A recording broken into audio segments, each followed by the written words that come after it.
You're watching the Football Radio Show. We're not the suits that talk football. We're the dudes that know football. Here's your hosts, Casey and Dave.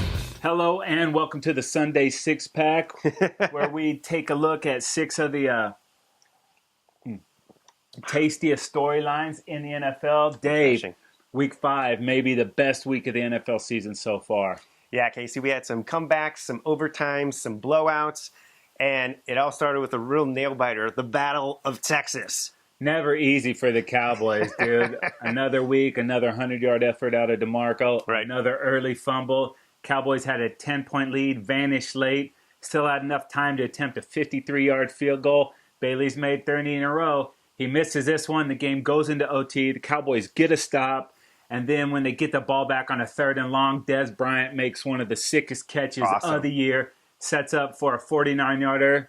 Dan Bailey, redemption, baby. Field goal, good. Oh, yeah, man. That was an exciting win. And the Cowboys now at a surprising 4-1. Yeah, some people suggested they would only win 4 all year. I hope there's a couple more wins there. They got some time in front of them. And a big game coming up against Seattle in Seattle. Woo! So that's going to be a tough one. All right, Dave. Well, speaking of overtime games, I know this game had you squirming. It was the Bucs at the Saints, and the Breezer really bounced back from a rough start. Yeah, and he lost Jimmy Graham in the first half there. They were down to Glennon and the Bucs by 11 late in the game. Got back in it, but Glennon answered, and then there was a late safety involved that cut the lead down to 3. Then Breeze got him back in position for a go-ahead, a tying field goal, put it in overtime. This game had everything, and man, it was a very exciting win for sort of a sketchy-looking Saints team that I thought would be a lot more impressive going on there. That was a big win for them. And these tough luck Bucs, dude, they've been in most of the games, but just don't have really many wins to show for it. Yeah, wow. That's okay, speaking of blown leads, Casey, the ultimate lead blown this weekend was the biggest in NFL history as the Titans lost to the Browns. They were leading at one point, 28-3 in this game. I was feeling pretty confident with my pick of the Titans in this game, and it went away.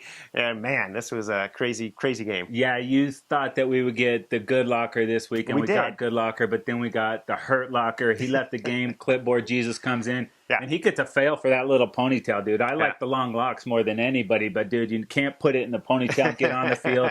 They go up 28-10, but Brian Hoyer, man, leads the Browns back. They don't quit, and they win this game 29-28. What an epic win for the Browns. Yeah, and it's going to keep those Manziel advocates quiet. You know, he's going to – Hoyer's leading the Browns, you know. All right, Dave, speaking of blown leads, the Bears got up 21-7 on the Panthers. Wow. They lost the game. And then the Lions, dude, they get up 14-3 on the Bills. And Kyle Orton, I gave him a lot of guff for leading up to this game. Yeah. Bills win.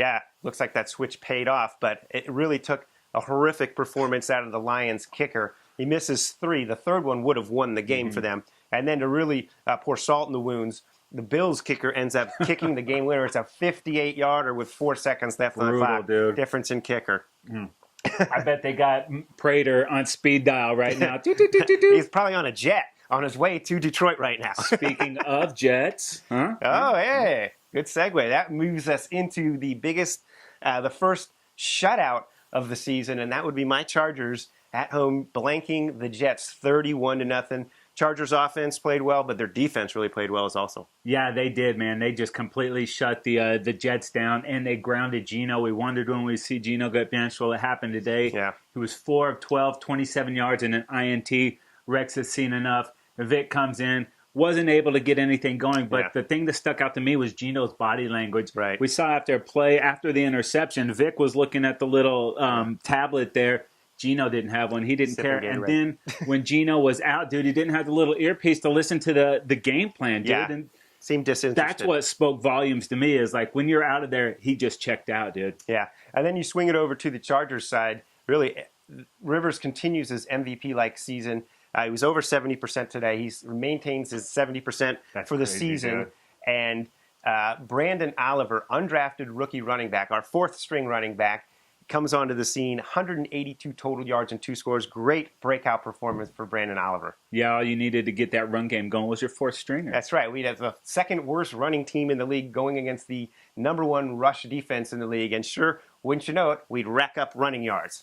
Awesome win for the Chargers. Well, let's keep it in the AFC West. Mm-hmm. The Kansas City Chiefs head to San Fran to take on the 49ers. Alex Smith gets his shot at revenge. Yeah. But it wasn't to be. The Niners win 22-17. But, dude, I got to question Andy Reid. A couple of times the Chiefs had 3rd and 1, 3rd and 2. Mm-hmm. Reid chooses to throw the ball, dude. You got Jamal Charles. You got Davis back there. Like, let's run it. And then late in the game, that Chiefs defense holds the Niners, forces a field goal attempt. Yeah. 12 men on the field, bro. Yeah, and it's Andy Reid has been questioned in the past for clock management issues, poor decision-making in crunch times. And this has to go on the head coach. Mm-hmm. Why do you have 12 guys on the field when you're defending a field goal attempt? And what it ends up doing ultimately is it gives them a first down. The 49ers drive, grind some more clock up. Ultimately, they settle for a field goal again. But when Alex Smith and the Chiefs get back on the field, they just don't have enough time to make it happen. They don't have enough time to score the touchdown to win the game. And I put that on Andy Reid. You got to. It's got to start somewhere, and that's at the head coach. That's right. Or the Kool-Aid man. Oh, yeah. All right, that is going to do it for this episode of the Sunday Six Pack. Hang out at footballradioshow.com because we have 3 and Out and the Tread Zone heading your way.